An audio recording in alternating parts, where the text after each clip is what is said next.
Okay, so going back to where this all began, I started taking piano lessons when I was 5 years old. Um, got involved with some little youth choirs where I live. Um, started singing gospel music when I was just 8 years old as little Holly Robinson. My grandmother made me all these little poofy dresses and everything. Like, it was ridiculous. I sang in about every church there was in Gaston County where I grew up. From there, we did that until I was about 17 years old. I had a solo ministry. And then when I was around that age, there were two other young people at the time in Southern gospel music, and that was Trenton Wood and Brad Hudson. And we got together and formed a group called 3 for 1. And we were different because we were just all three young people. We all kind of had the same desire to sing, and so we came up with the name. We were three artists with three different styles united for one purpose.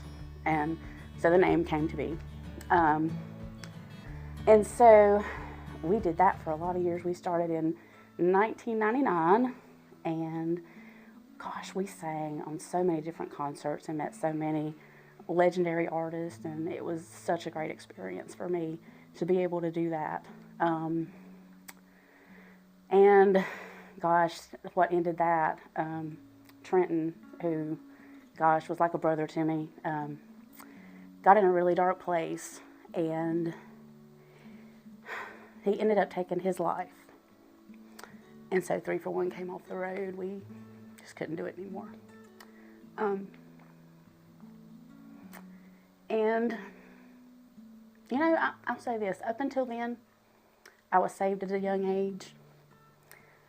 And I remember telling my dad one time, just kind of being funny as a kid, "Dad, do I have a testimony?" Because nothing bad has ever happened to me. And he said, "Yes, that's the best testimony to have, baby, yes." Well, then that happened with Trenton. And that was the first thing.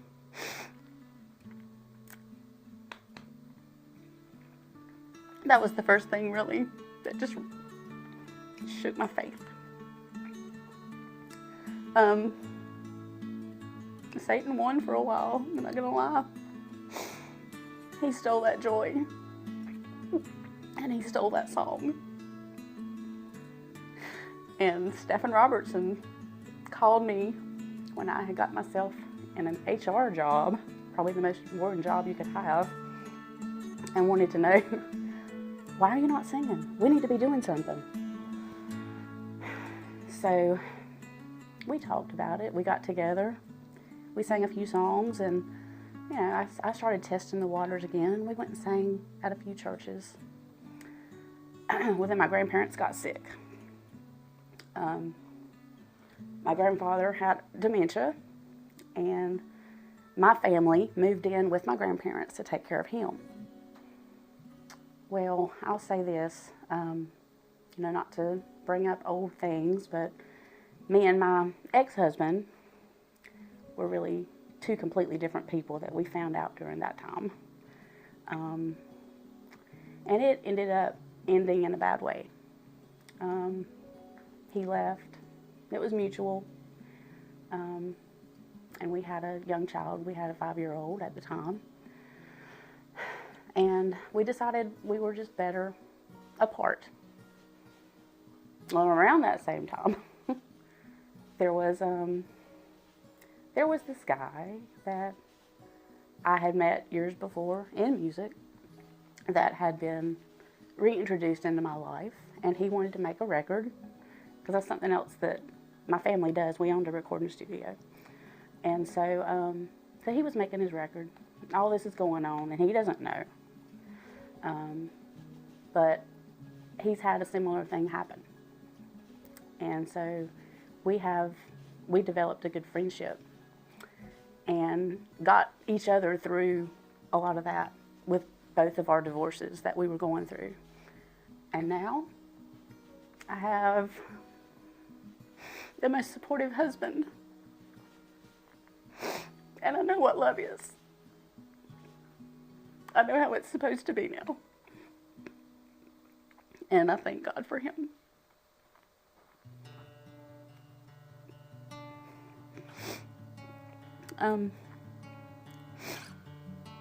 To add to that story, he has 2 kids, I have a daughter, and we were engaged and married, and we had a beautiful blended home. And at 40 years old, whew, we decided we're getting another addition. So we had a child together, and I was 40, and that was fun. That was awesome. That kid was the joy we needed before all the tragedy came. But so I am Holly Robonson-Branch, and this is my story.